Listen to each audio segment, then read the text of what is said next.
base mon système sur le sol. C'est-à-dire que j'ai pris le sol comme point de départ pour adapter mon élevage. Donc on a toujours fait de la vache laitière ici, et donc j'ai choisi de continuer, mais en sachant que ça s'adapte très bien à mon exploitation. En fait, on s'est rendu compte que ce qui marchait ici, évidemment, c'est l'herbe. On a un sol qui est assez portant, et puis on a beaucoup d'eau, donc l'herbe pousse bien. On fait de la vache laitière qui pâture au maximum. Donc dans le cadre des réductions des charges, on s'est rendu compte aussi très vite que ce qui coûtait le moins cher, c'était l'herbe pâturée. Donc on base le système sur le pâturage. On essaye de faire 100% de pâturage pendant la période la plus longue possible. C'est pour ça aussi qu'on a fait le choix de scinder le troupeau en deux. On a 30% des vaches, celles qui sont en fin de lactation, qui sont traites sur un site où il y a beaucoup d'herbe et où on a créé une salle de traite. Donc ces vaches-là ne sont traites qu'une fois par jour, dans un souci de réduire le temps de travail.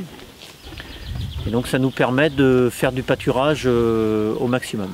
Le mot mélange, ça a commencé ici il y a une quinzaine d'années. On est allé sur les mélanges parce qu'on s'est rendu compte qu'une seule espèce, voire deux espèces, dans une pâture, ça ne pouvait pas fournir de l'herbe toute l'année.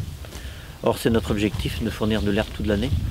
Bon, quand je dis toute l'année, il y a quand même des moments de pause, c'est suivant les conditions climatiques.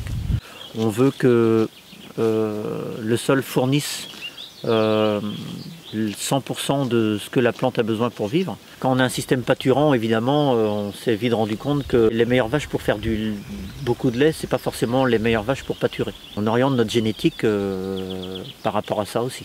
Donc des vaches qui se déplacent bien, qui se déplacent facilement. Voilà, des vaches qui aiment aller pâturer plutôt que des vaches qui aiment qu'on leur apporte tout dans l'assiette, si on peut dire.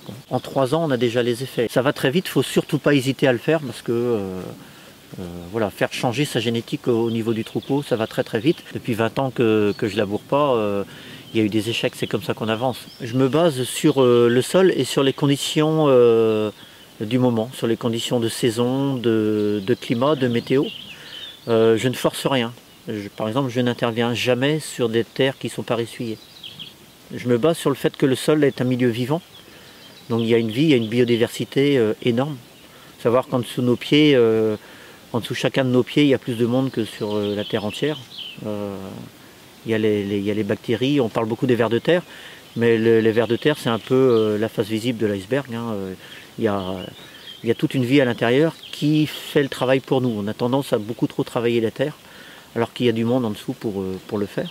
Il faut observer, faut énormément observer les sols. Et il faut tenir compte de la rotation qu'on a, de l'historique de la parcelle. Et donc cette rotation-là, évidemment, on l'a choisie.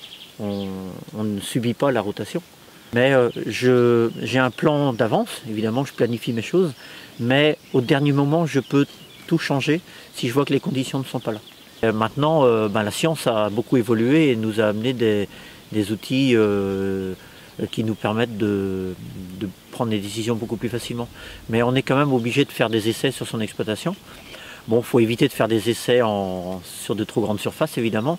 Mais bon, des essais, j'en fais beaucoup moins maintenant, mais j'en ai fait beaucoup et ça m'a permis de tirer des conclusions et d'avancer.